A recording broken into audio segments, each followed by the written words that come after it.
Order accepted. Hello and welcome to another exciting episode of Choosing Your Settings in Starcraft 2. In this video, we're selecting the sounds we hear in the game. The setup here eliminates all extraneous sounds, so that when you do hear something, you know it's important. Unfortunately, this is a much more confusing group of settings than it may seem at first. Let's get past the easy stuff to start with. Music. By turning this off, there will be more contrast between the lowest and highest sound levels, making it easier to notice things that impact gameplay. Ambient sounds are literally white noise. Turn them off for the same reason. Move sounds give extra sound effects to moving units. This includes enemy units. By setting it to move and turn, we have the most possible sounds alerting us to units moving at the edge of our vision. Interface sounds will give you a sound whenever you start a unit. These sounds are not necessary, which is why it is disabled. However, if you don't care about this, enabling interface sounds will also give you a sound for counting down the game to start and cool sci-fi clicky noises for pressing buttons.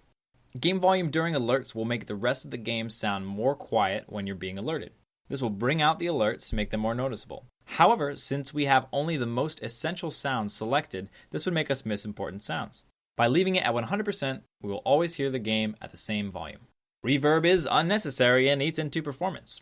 Playing the sounds in the background is personal preference. Do what makes sense.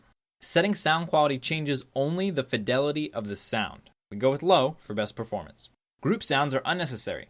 They add additional sounds to units that are already making sounds. Subtitles are for the campaign.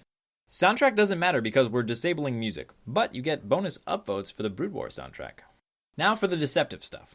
There are a group of sounds that will play if you have sound effects on, voices on, or error sounds on, or being the most important word in that sentence. These are: Research complete. Upgrade complete. Nuclear launch detected. Add-on complete. Our allies' base is under attack. Our allies are being attacked. Mineral field depleted. Sound effects are very useful and essential for gameplay. This setting includes pretty much everything in the game that is not spoken, in addition to the special sounds I just mentioned. Some of the most useful sounds include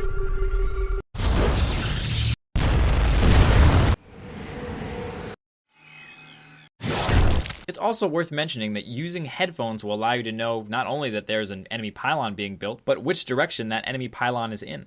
When you're being proxied, every second counts. There is nothing useful about voices. Literally nothing. Voices are comprised only of the special sounds I mentioned earlier, sounds which we already hear with sound effects. Response sounds and error sounds. We're grouping these two together because error sounds are just as useless as voices if response sounds aren't already on. Also, they have the same reason for being disabled. Having these two settings enabled leads to dependence on them. You should not be waiting until you hear additional supply depots required to build depots, or waiting until you hear SCV ready to build your next SCV. You should be proactively checking on your supply, resources, and production throughout the game, or what Day9 calls the tap. This more proactive approach will make you a more efficient player. Disabling these also has the glorious effect of never hearing any of those annoying error messages and response sounds ever again. I know that you're in the rear with the gear. I really don't need to hear you say it again. This is also a huge gain in eliminating excess noise to bring out the more important sounds. Some players will enable response sounds during tournaments or important games, but train with them off. This gives the player a bit of a failsafe for when they make mistakes in high-pressure situations. The end.